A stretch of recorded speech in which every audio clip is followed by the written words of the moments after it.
I hope that you will not treat this as a weekend affair.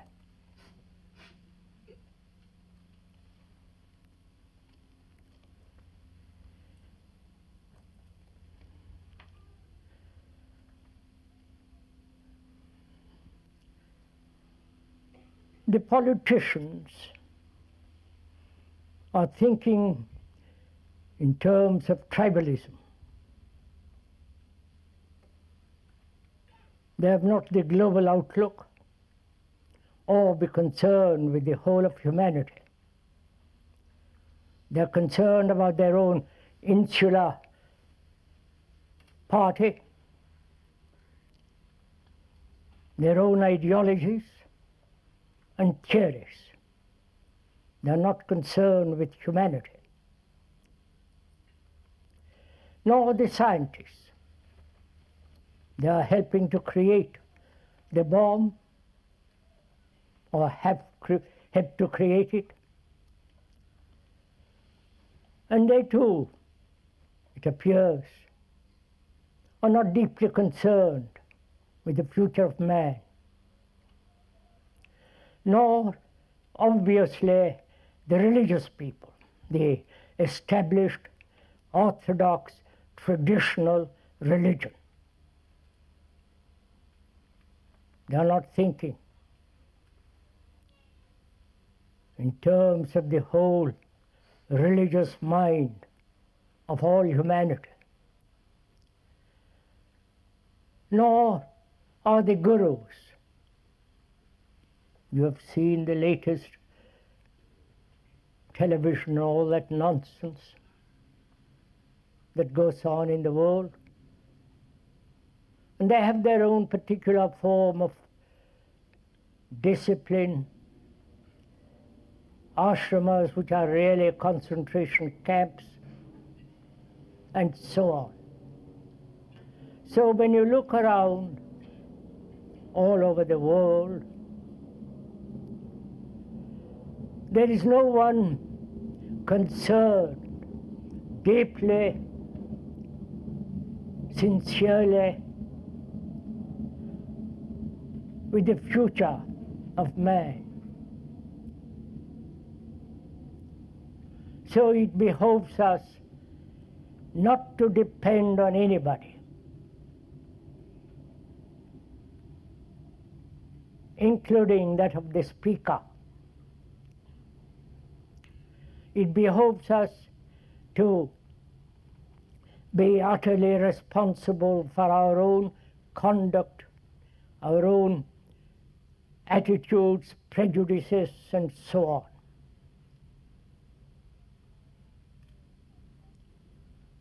If one is concerned at all about mankind, about man, about the human being that is caught in this modern society, which is already disintegrating, where there is so much violence, despair, anxiety, uncertainty, it seems to one that we have to be responsible for all our actions. We are the humanity.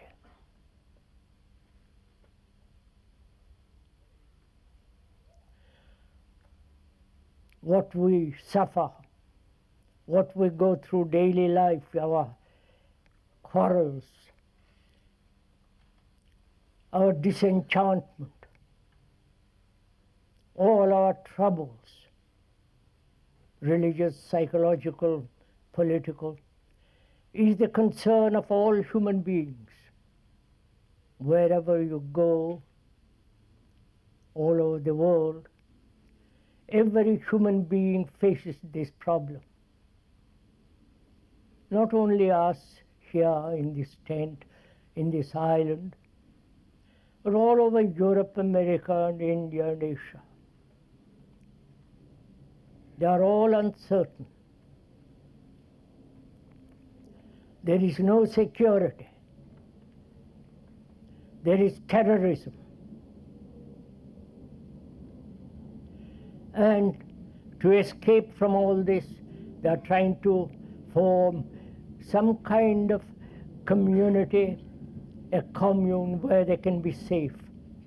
But one cannot be safe in this world as it is. So, what we are, our consciousness, our attitudes, our miseries, are the rest, like the rest of the world. This is a fact. And our consciousness is the rest of mankind.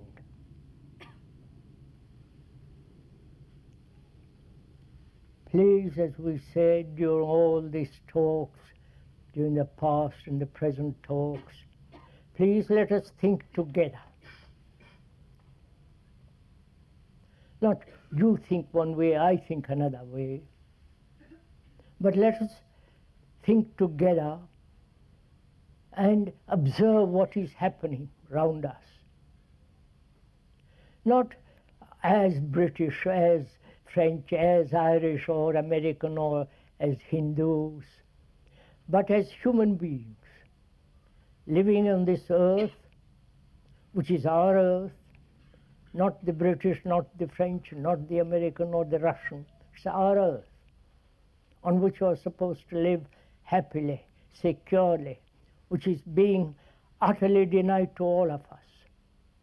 After all these 20, 30 centuries, we are what we were at the very beginning of time, slightly modified, perhaps better bathrooms, more better communication, better hygiene, and so on. But there are the wars, the threatening, not only far away, but it may happen any time with very close to us, because it's in the hands of these extraordinary politicians, and we have trusted our lives to them, and they are not giving us security. And seeing all that, what is one to do? What is, as a human being, living in this dreadful world, which is becoming more and more dangerous, more and more insecure, both theologically as well as physically, what is one to do? What action? What kind of attitudes? What kind of beliefs and so on is one to have? Or we have tried all those. We have had ideals, various forms of faiths, dogmas, political theories, dialecticism, opinion against opinion, and through opinion trying to find out what is truth. We've had all these, and many more varieties of political, religious thinking. But apparently, all those activities has not deeply, profoundly affected man. We have not, observing what is taking place in the world objectively, we have not progressed very much psychologically, inwardly. We are still burdened with sorrow, with fear, with the urge to find something that's beyond all time, beyond all belief. And after all these millions of years, we are still where we were fighting each other, killing each other more efficiently and on a vast, wide scale. So seeing all that, one asks oneself, if one is at all serious,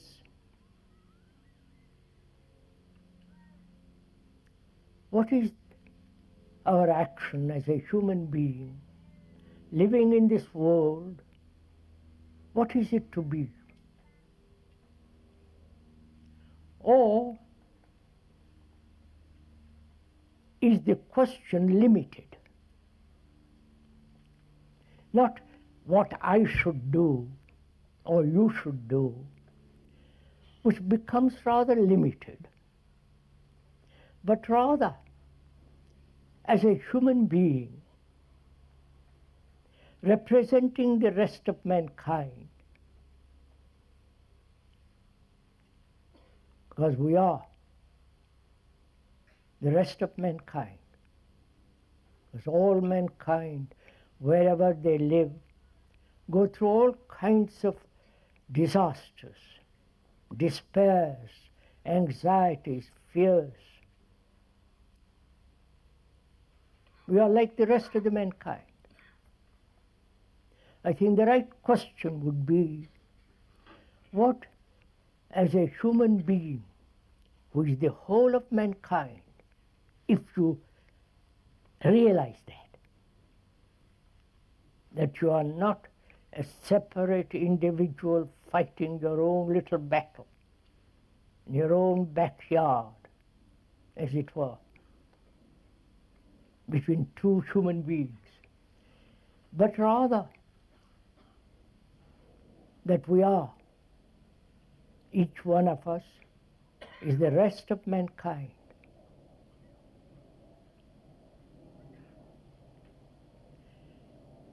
One may intellectually observe it, logically see that wherever one lives, under whatever form of government, tyrannical or so-called democratic, left or right, and whatever the religious beliefs may be, man throughout the world is in a state of confusion, state of despair. There's very little future for him. So if one realizes that we are the mankind, rest of mankind, then as a human being who is the whole of mankind, what is he to do? Then the question becomes extraordinarily wide and important. I don't know if we agree to this, if we see this thing together.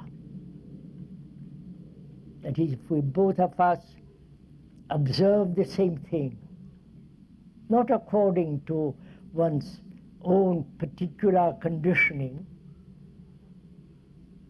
as a Christian, Hindu, or whatever it is, but seeing the actual, that we are not separate individuals living in this planet, struggling,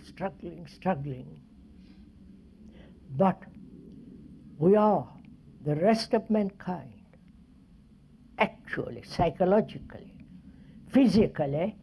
You may be different.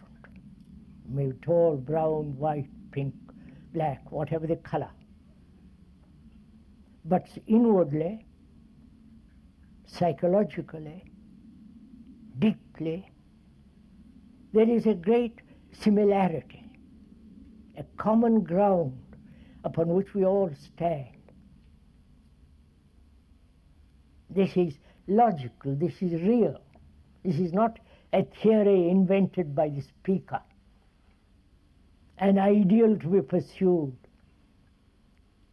some utopia to be worked for, but an actuality which is that each one of us is not separate individual on this earth,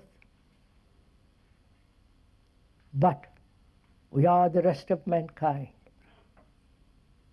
One may intellectually, that is verbally, theoretically, accept such a proposition. But the intellectual comprehension is rather superficial. But if one felt this actually in one's heart, in one's very depth of one's being, that we are not individuals as we have been educated, conditioned. All religions have maintained that we are separate individuals, our separate souls, separate, to use certain Indian Sanskrit words, which we won't, that we are all separate individuals, each one seeking his own salvation, each one seeking his own fulfillment, fulfilling his own particular demands, which is what every human being in the world is doing. This is the common ground on which we stand. If one, or when one actually realizes this, that our consciousness is the consciousness of the rest of mankind, this is a tremendous revolution. This, not only the verbal, logical understanding of it, but the feeling, the beauty, the passion behind it, this vitality behind such comprehension of truth. Then one has a great deal of energy. The battle then is with the world, not with your little self.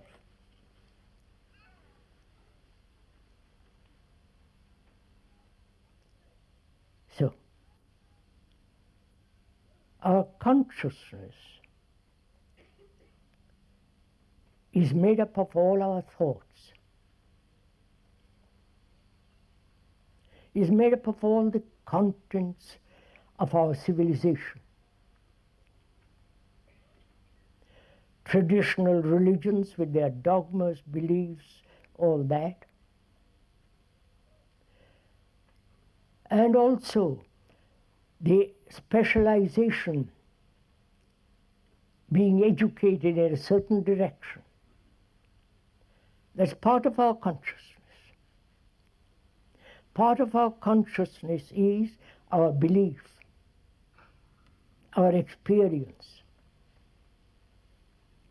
our griefs, sorrows, pains, accidents, experiences. All that and more is our consciousness. Right? Can we go on? Well, we are thinking together.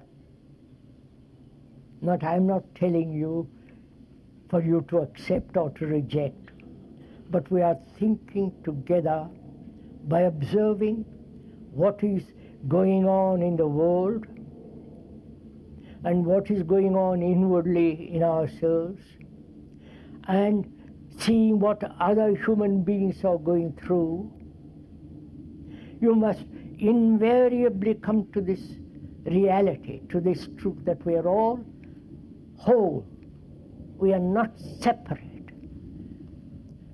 And our consciousness is put together by thought. Right? Are we together in all this? Thought predominates all our activities. Thought has constructed the atom bomb, the marvelous cathedrals and the things that are in the cathedrals. thought has created all the travail, all the problems that we have. If we do not think at all, if there is no possibility of a single movement of thought, there would be no problem. Probably would be like vegetables, but would have no problems. So thought is responsible for fear, for anxiety, for sorrow, for the pursuit of happiness and the pursuit of what is called God, enlightenment. It's all the movement of thought. Again, there is no, it is not a particular theory of the speaker, but it's an actuality. Thought has invented all the religions, all the content of the religions, the rituals, the dogmas, the beliefs, the hierarchical outlook of the religious mind, all the product of thought. There is no denying of that. Thought may say what is being said in all the scriptures is above thought, but it represents, it is put down by thought. Obviously, all the literature, religious and otherwise, is the result of thought. Right? And our brains are trained to solve problems which thought has created. Again, that's very clear. I hope you're all following all this. Are we following each other? Right? Our brains are trained to solve problems.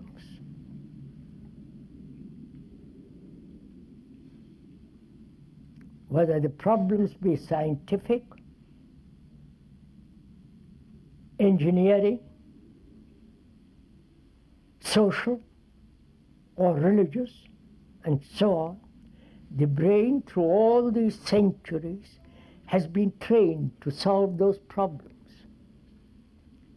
The brain is the movement of thought. That we are only using a small part of the brain.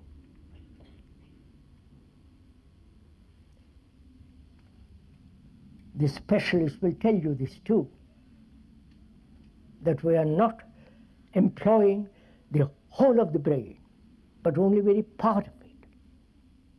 And that part is conditioned by time, which is evolution, by experience, by knowledge.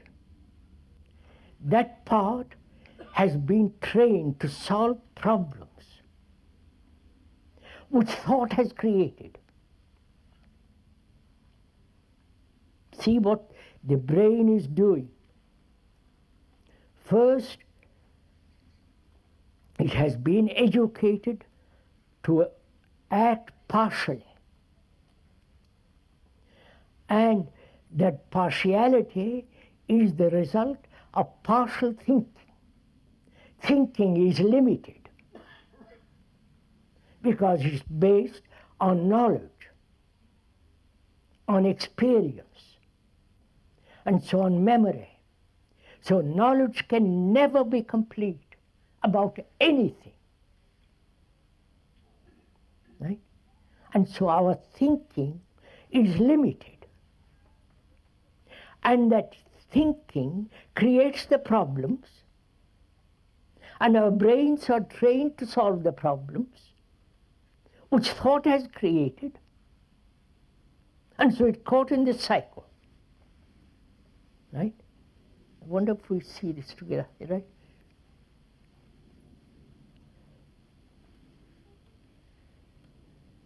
please, let's think together.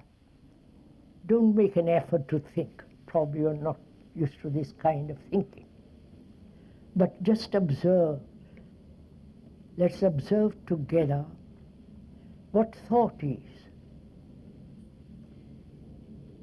How thought has created this tent, the light, electric light, the roads, the motor cars, the gods, all the things that thought has done is incredible. Not only it has created wars, but also all the instruments of war. It has created nationalities, divisions, the separate religious divisions, as the Hindus, the Buddhists, and so on. Thought has been responsible for this. Because thought says, I must be secure. To be secure, I must have a relationship with others, with those others who live in a community. The community being the isolated, separate nationalities in which there is security. Then that seeking security through nationalism is creating partly wars. So the problem is there again. You follow all this? Thought creates the problem and then tries to solve the problem. And in trying to solve the problem, it becomes more and more complicated, which is happening in the world. The politicians are trying to solve problems, but they are not. They are increasing it. Like the gurus, they want to solve problems. They are, again, multiplying it. This is happening. So, if we begin to understand the nature of thought, and thought being limited, and knowledge also always limited, one must find a different action. Not that of thought, but there must be a different avenue, a different approach to the whole problem of existence. Is this somewhat? Are we meeting together? We have approached the problem of existence with all the travail, with all the complexities of it, by the employment of thought, by the intellect, or romantically, emotionally, sentimentally. Neither of these two have worked, which is obvious. So, there must be a different approach to the whole problem of existence. The existence which is common to all mankind, not my existence, your existence, but the existence of mankind living on this earth. Mankind that has suffered so enormously through innumerable wars. And we're still perpetuating the same thing. I wonder if you have noticed that no one talks anymore about peace. Even the priests have given that up.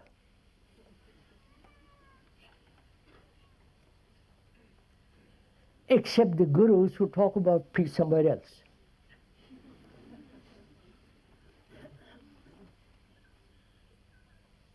There are no pacifists anymore.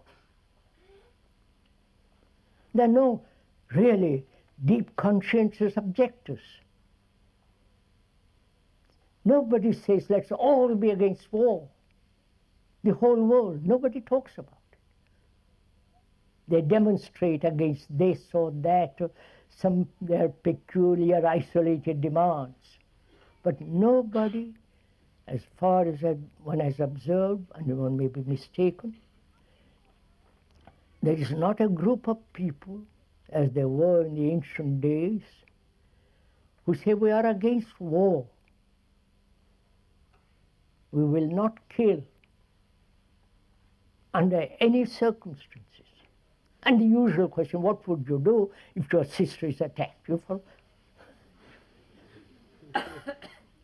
That's just an evasion of the real issue. I wonder if you have noticed this, which is an obvious deterioration of the world. Nobody says, I'm entirely against war. That is, not war means against nationalism, against separate gods, religions, the whole thing that is divisive. Only then you can have peace. But if each one of us is trying to find peace through our own little meditation, this or that, it may be utterly meaningless. So we have come back to the question, if thought is not capable of solving all these problems, human problems, the problems of relationship with each other, the problems that thought creates images, the problems of fear, sorrow, meditation, all that. If thought cannot resolve all these problems, which apparently it cannot, after all these millennia, we must look in other directions, right? Not pursue the same old traditional path. Right? Are we prepared for that? Are we prepared, or do we see that there must be a totally different approach to the whole problem of existence?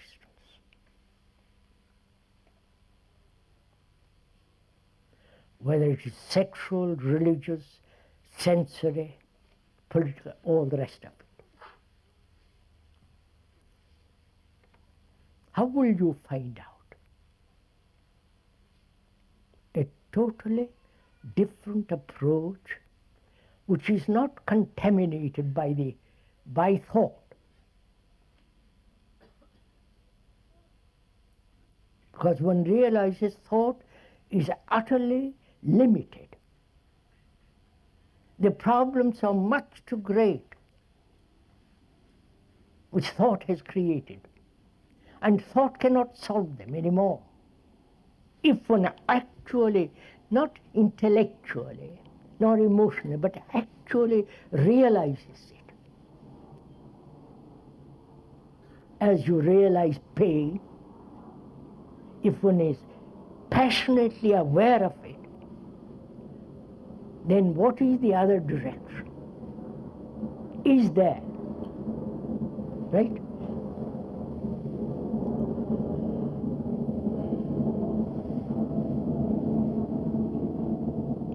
How does one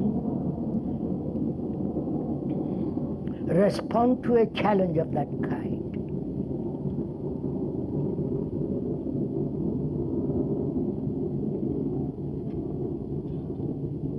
How do you respond to that question? Seeing that thought cannot solve these problems, technologically it can. A better means of killing, laser, ray, all that. What is your answer? We are supposed to be educated people. Some of us have been to college, universities, highly sophisticated. And as one cannot escape from all this, even if you went off to some isolated monastery or became a hermit, you'd still have these problems. You may not want to look at them. You may turn your back on them, but there they are. So what is your response? There's another question arises from this, which is, the computers are taking over all our thinking.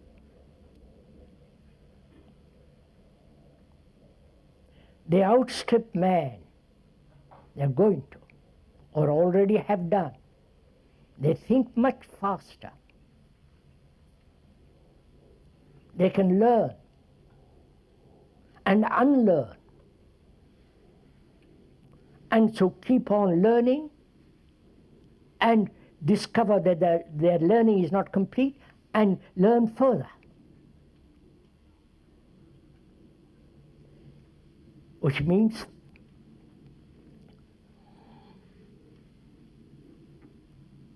they are being programmed by experts, and the machines, these computers, can learn not only from the professors, from the programmers, but from themselves. Probably you know about, some of you know about it, read about it. We have talked to some experts on computers, and within 10 years they say they are outstripped completely man. Will think faster, learn faster, correct themselves, perhaps invent something new, new theories which man has not thought of. So there is this question, this is a very important problem for man. Of course, the computers cannot look at the stars and enjoy the stars. They can compose, perhaps not like Beethoven. Perhaps they do not know what love is. But neither do we.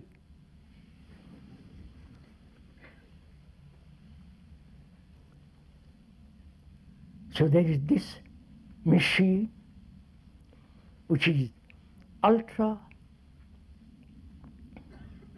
intellectual machine, ultra intellectual machine it's called. They are inventing this. It's so rapid. So what becomes of man? You understand? Look at the problem, please. Face the problems, please. What happens to us who have lived by exercising our brain, whatever little part of that brain is, and that little part is being taken over by a machine which is Superman brain, then what happens to each one of us?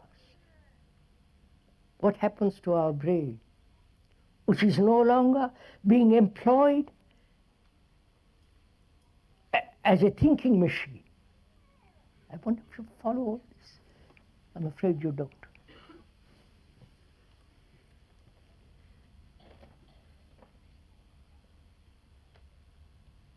They are very concerned, some of us who have gone into this little bit, are very concerned what is going to be the future of man. When the machine can take over all the activities of the brain.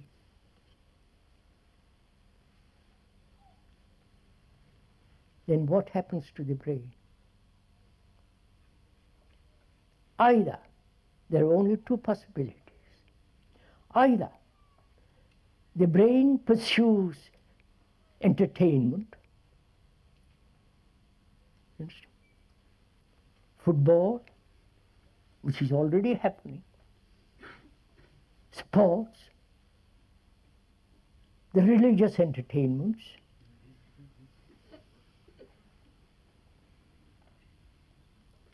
that's one direction, to be amused, entertained. Or totally different thing, which is go pursue the inward process of man. You know, the inward psychological discovery, deeper and deeper. Those are the only two possibilities left to man. But the entertainment industry is already gaining.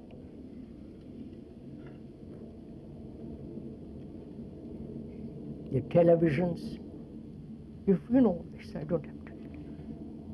And there are very few who are concerned with the psychological understanding of man, completely, not the psychologists, not the professionals, not the psychiatrists, but you and I, who are the rest of mankind. We have to discover whether our brains are being trained by the entertainment industry to pursue that line. Please, this is awfully serious, all this. Do please pay attention to all this. Either we pursue that or turn inward, not selfishly, not egocentric movement or ego trip, but to understand the whole psychological movement, the self, the me, the ego, and see if it is possible to go beyond all that. So those are the only two paths left for us. When the computer takes completely over. The computer with the robot is already building cars.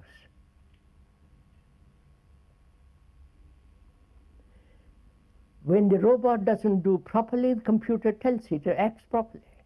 You follow? So all that is being taken over gradually. So, what is a man to do? You understand my question? Do we think or observe individually, personally, from a particular condition, from a particular form of belief, prejudice, or do we free ourselves from all that and turn inwardly, not please bear, not selfishly, not saying I must save my soul, it's all too silly, but to enter into a world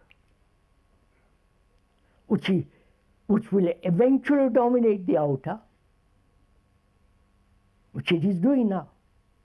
The ambitious politician may use party politics, but the ambition, the personal ambition, it overrides everything else. This is also obvious. So psychologically one has to understand the whole structure of the human being. Is that possible? Have we time? Have we enough energy? Or is it all too vague? You follow my question?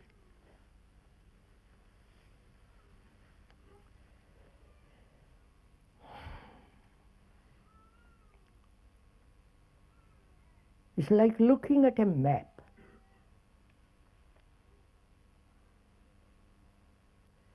If you have a particular direction from here to there, then you only observe the road. How many miles, what are the towns you pass through, and so on. So as long as you have a direction, you never look at the whole map. Right? Wonderful. So to understand the psychological structure of man, there needs be no direction. I wonder if you see this. Direction is emotive. As long as I have a motive to understand the psychological depth of humanity, which is as long as I want to be free from something or other, then I have a direction, I have a motive. Therefore, I do not comprehend the whole of psychological structure of man. You understand this? Are we thinking together, or am I just talking to myself?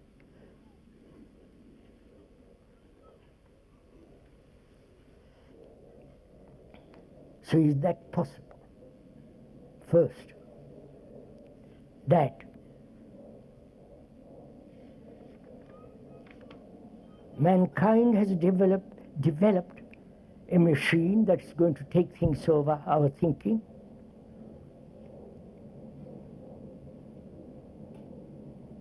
It will learn faster, it will correct itself,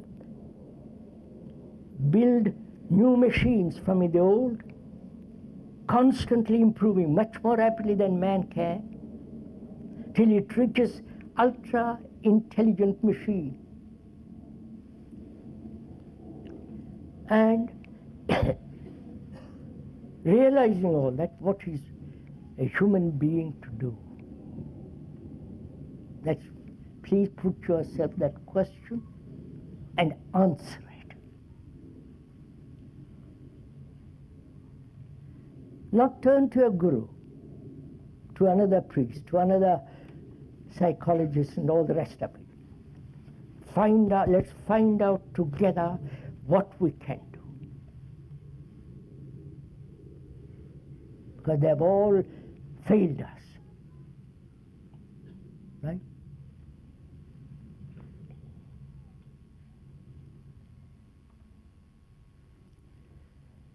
Do we want to solve our problems of relationship, problems of society, problems of war, the problem whether there is God or not, whether there is something beyond all time, or all these problems? You understand? Do we make of them problems? Or they exist, we have to find the truth of them. Either they're false or true. Right? To find out the truth of relationship, not the solution or the issue which arises in relationship which must be solved. You understand the difference? I wonder if you... That is, to find the truth of what is the truth of relationship. Not how to solve my problem with my wife, but to discover for oneself the truth of relationship. Right? You understand? Now, what is relationship? The truth of it, not what I would like it to be. What is the truth of it?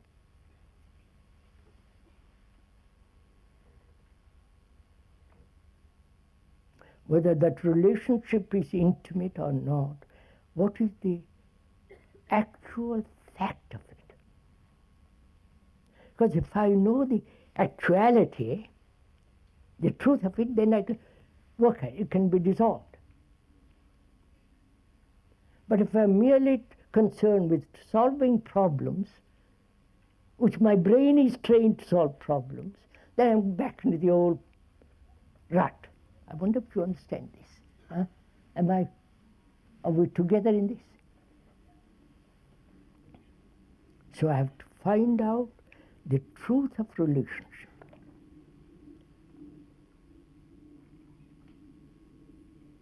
Or what is false in relationship.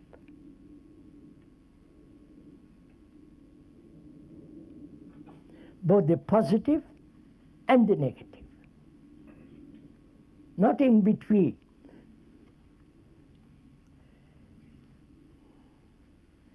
The fact in relationship is division. Me and you. That's a fact. Why does this division exist? What is the truth or the falseness of this division between man and woman and so on? Why is there this division between people? Not the problems it creates and the pursuit of solving the problems it creates, but rather why the division exists at all. I wonder if you follow this. Is this getting too much, or what time is it?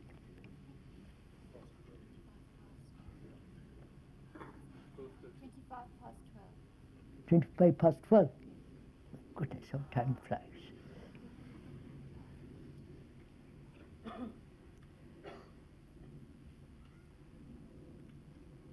Why is there a division between me and another who happens to be my wife or my husband? Why? What creates this division?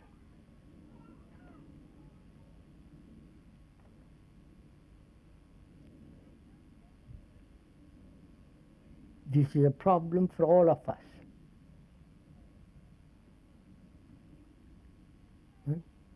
Not only you follow the division between nations,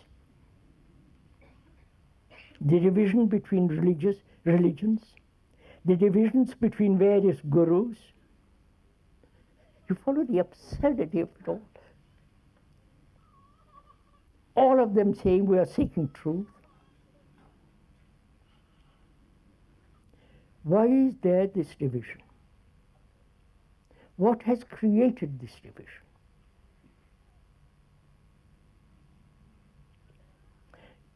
Is it one's particular demands, sexual, ambition, desire, each one of us seeking fulfillment in his own way? Each one of us pursuing a path from another, different from another? I am married. I'm not, but suppose I'm married. I'm ambitious to climb the ladder of a career. My wife is also concerned to succeed in some other direction. So, is ambition the factor of this division? Please go into all this. I believe in God and she doesn't.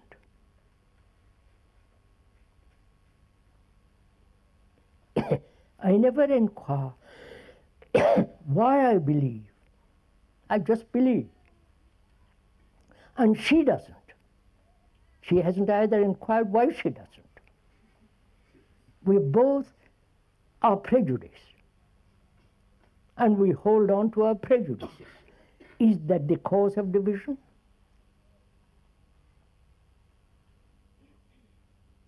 Or is the cause of division much deeper than that? These are all superficial reasons. Is there a deeper cause which brings about this terrible division between human beings who are willing, because of that division, they are willing to kill each other?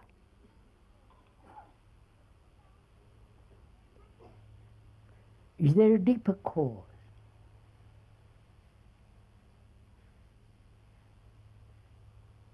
Think it out, sir. Go into it. Is it our training, our education, religious and otherwise, that we are separate individuals?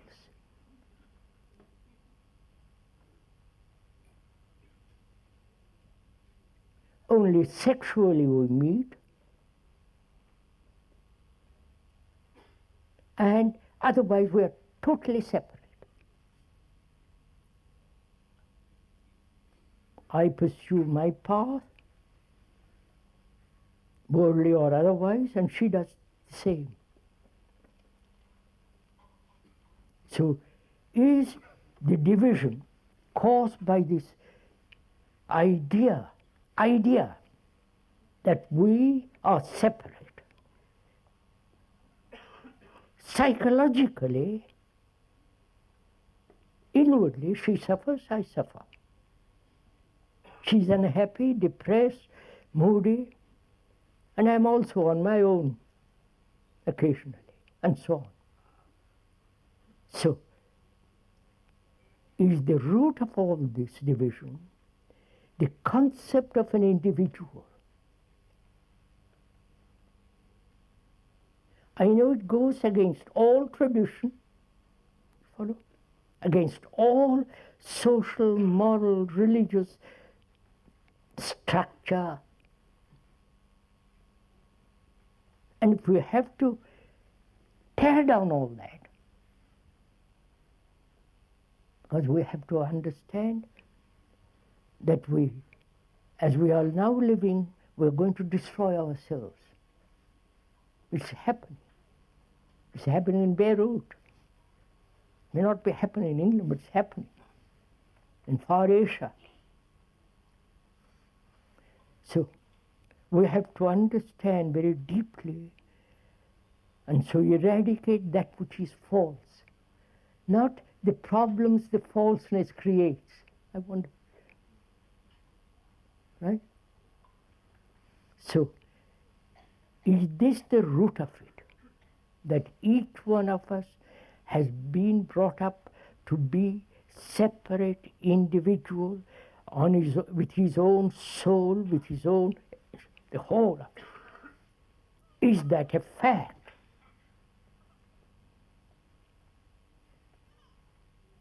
Or it's merely a concept? What is the difference between a fact and a concept? Concept being that which is being put together by thought, by experience, by knowledge. That is a concept, something conceived, something that we have accepted through million years of tradition.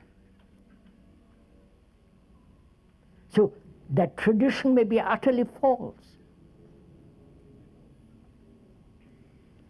So the fact is something, and conclusion, concept is another, right? The fact is I am separate from my wife. That's a fact.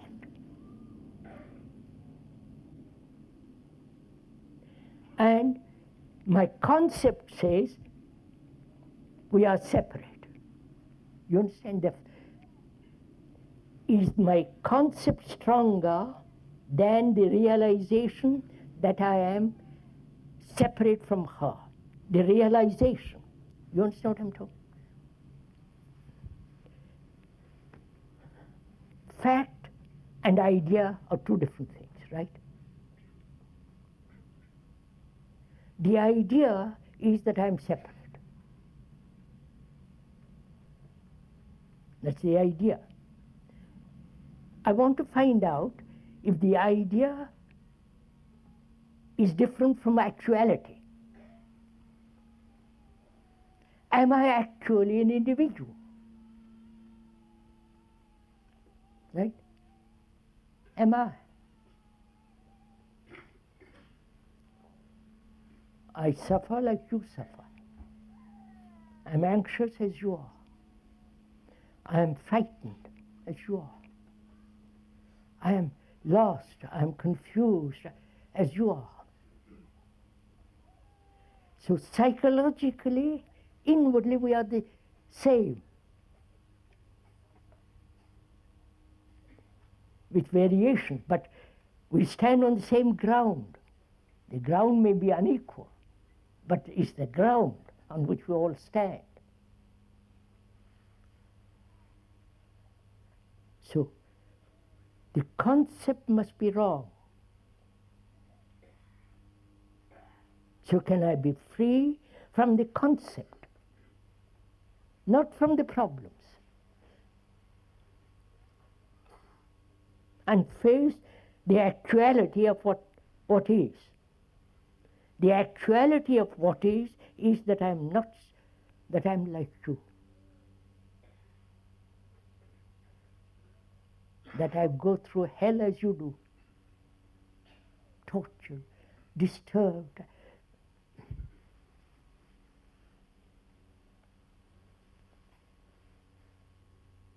So the realization that I am like you altogether removes the image of you. You understand? No.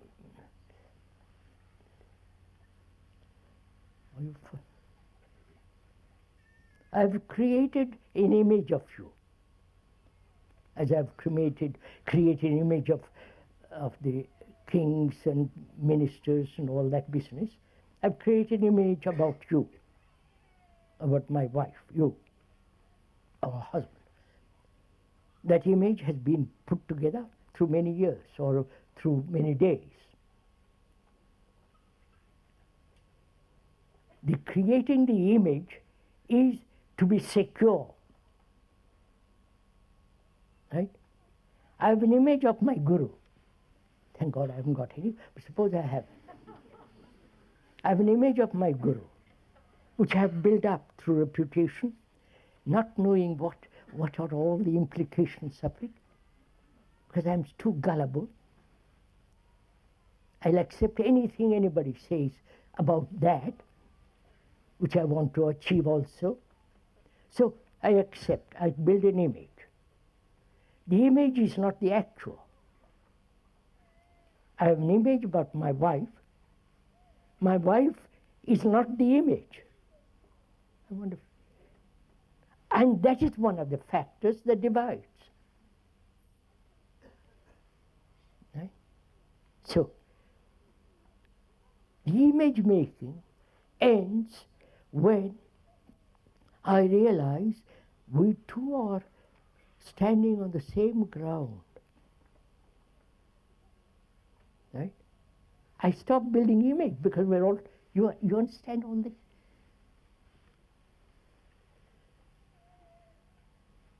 So, we are not concerned, either she or me, of the resolution of problems, which is, if I'm merely concerned with the resolution of problems, then I'm operating with a brain that's trained to solve problems. I wonder if you see this. And therefore I'm beginning, caught in it, and the solution of problems can never end. Because solving one, I create another, which is happening politically. We are a crazy crowd, all right.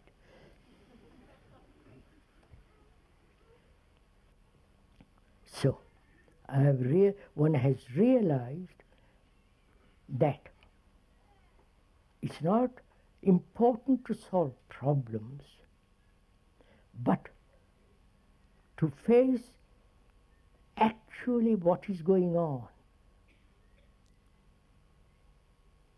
What is going on is, happening is, I have separated myself from you.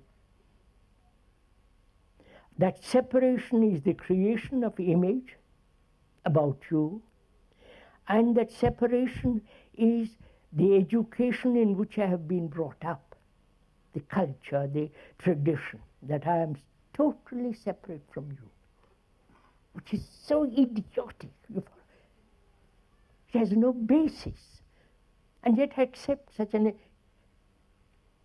concept. So I now have moved altogether into a different dimension. You follow? Which is we're all standing on the same ground. Man, woman, whether it's black, white, purple, whatever the color is. Inwardly, we are taught all that. That is important to understand, not the problems that it creates.